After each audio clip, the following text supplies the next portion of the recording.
Lampu ni macam-macam guna tau. Sebab dia punya kaki ni macam-macam jenis. Korang boleh gantung dekat besi dengan mudah sebab dia ada magnet yang sangat kuat macam ni. Tampal dekat besi, terus suluh dekat tempat yang korang buat kerja. Mudah. Kalau korang nak gantung dekat kemah, korang boleh pakai dia punya cakuk macam ni. Dia ada satu cakuk yang tersembunyi macam ni. Guna untuk camping, boleh jadikan lampu utama. Dan kalau korang nak jadikan lampu meja pun boleh sebab kaki dia ni jenis lebar dan stabil macam ni. Saya ada dua jenis lampu yang macam ni. Yang tu yang jenis dia punya lens tu bulat, dia punya lampu tu besar. Kalau yang ni dia lebih terang sikit sebab dia punya LED ni lebih banyak. Lampu ni dia ada banyak mood cahaya tau. Kalau korang tekan sekali dia akan nyala malap macam ni. Tekan lagi sekali dia akan lebih terang.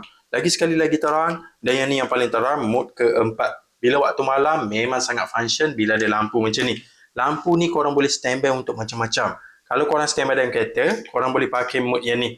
Yang ni mood kecemasan. Kalau kereta korang rosak, korang boleh pakai mood yang ni untuk bagi pemandu lain alert. Temperature warna dia ni korang boleh ubah juga tau sebab LED dia ni jenis campuran putih dan oranye. Korang boleh adjust temperature ikut yang korang nak. Jenis rechargeable, bila bateri habis, cucuk je charger dekat bahagian sini.